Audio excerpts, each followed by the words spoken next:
The window tell, एक बहुत ही खूबसूरत और बहुत ही मीनिंगफुल कहानी ज़रूर सुने। एक हस्बैंड और वाइफ एक नए फ्लैट में शिफ्ट हुए, एक नए अपार्टमेंट में गए।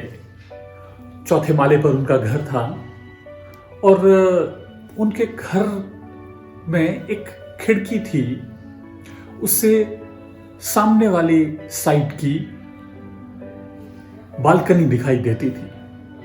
पहले दिन वो गए, सामान जमाया और उस खिड़की से श्रीमती जी ने दूसरे घर की बालकनी में सूखते हुए कपड़ों को देखा और कहा हस्बैंड से कि ये कौन रहते हैं, देखिए ना इनके कपड़े कितने गंदे हैं, साफ नहीं धुले हुए। हस्बैंड ने देखा पर कुछ बोला नहीं। नेक्स्ट डे मॉर्निंग जब वो नाश्ता करने के लिए बैठे तब फिर से पत्नी ने कहा कि देखिए ना इस घर में कौन महिला रहती है जो कपड़े भी साफ नहीं धोती है। पति फिर कुछ नहीं बोला।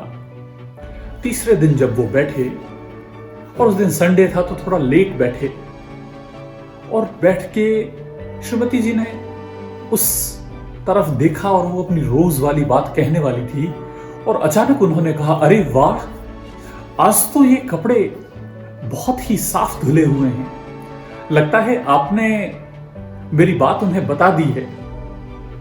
हस्बैंड थोड़ा गंभीर स्वर में बोला और कहा, नहीं डियर, आज मैं तुमसे आधा घंटा पहले उठा और हमारी खिड़की के शीशे गंदे हो रखे थे, मैंने उन्हें साफ कर दिया, इसलिए वो जो कपड़े रोज साफ ही होते थे, तुम्हें गंदे नजर आते थे, आज साफ नजर आ रहे हैं।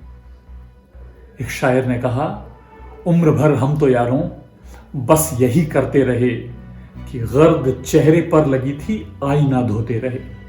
हम दूसरों में कमियां त्रुटियां निकालते रहते हैं, कभी खुद में नहीं झांकते हैं।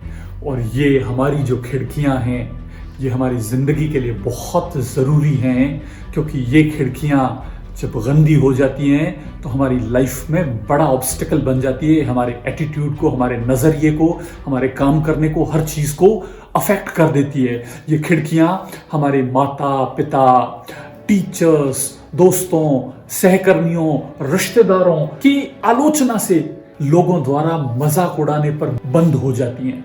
रिजेक्शन हमारी खिड़कियों को गंदा कर देता है।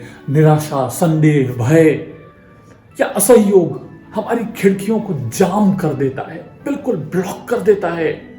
फिक्स्ड प्रेजुडिस माइंडसेट, बिल्कुल पूर्वाग्रह ग्रसित जो मानसिकता होती है वो हमारी खिड़कियों को बिल्कुल बेकार कर देता है। वो किसी काम की नहीं रहती हैं, खिड़कियों पर धूल मिट्टी जमती रहती है और हम कोई उपाय नहीं करते हैं। हम मैली खिड़कियों के साथ ही अपनी जिंदगी बसर करते रहते हैं और हताशा, निराशा, अवसाद, डिप्रेशन से भर जाते हैं। इसके लिए करना क्या है? सिर्फ 2 छोटे छोटे उपाय and you will see how life changes.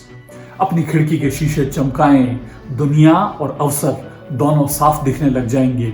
Be the driver of your own attitude, be the driver of your own life. ज्यादातर लोगों की जिंदगी को लोग ही चलाते हैं, आप अपनी जिंदगी का लगाम हाथ में ले लीजिए। क्या कीजिए? आपकी खिड़कियां साफ रखना आपकी जिम्मेदारी है, किसी और की नहीं। I can motivate you, some other people can motivate you, your friends can be with you, वो आपको मोटिवेट कर सकते हैं, but ultimately it is your call, it is your duty my dear. मेरे दोस्तों, ये आपकी जिम्मेदारी है कि आप अपने आप को प्रेरित करें। और जब you have 2 options, only 2 options, nothing else, 2 के अलावा तीसरा ऑप्शन ही नहीं है। पहला है remain with the same set of windows और clean them and get great results. Choice is yours, आपको ही तय करना है। Man search for meaning, doctor Viktor Frankl ने एक जबरदस्त बुक लिखी और उसके अंदर उन्होंने एक जो बात कही, वो जबरदस्त बात कही, हम सब लोगों पर लागू होती है। उन्होंने कहा कि मनुष्य को जो परिस्थितियां मिलती है उनमें अपना विकल्प चुनने का अधिकारी वो खुद होता है. In the given set of circumstances the man is the one who chooses what to do and what not to do. लोग मुश्किल से मुश्किल परिस्थितियों में, राजस्थान में एक महिला सफाई कर्मी का काम करती थी. सुबह 5:30 बजे उठकर सड़क पर झाड़ू लगाती थी, परंतु वो आशा कंडारा RAS अधिकारी बन गई और लोग शिकायतें ही करते रहते हैं. शिकायत मत कीजिए, शिकायत कमजोर लोग करते हैं. करने वाले तो पत्थर का सीना चीर कर भी फूल उगा करते हैं. हमको उस पत्थर के सीने को चीर कर बाहर आना है. जब आप अपने एटीट्यूड की विंडोज को साफ रखेंगे तो आप अनस्टॉपेबल हो जाएंगे. और फिर मुझे वो पंक्तियां याद आती हैं, आप भी इन्हें गुनगुनाइए, इन्हें दोहराइए. मैं उस माटी का वृक्ष नहीं जिसको नदियों ने सींचा है. बंजर माटी में पलकर मैंने मृत्यु से जीवन खींचा है. मैं पत्थर पर लिखी इबारत हूं, शीशे से कब तक तोड़ोगे.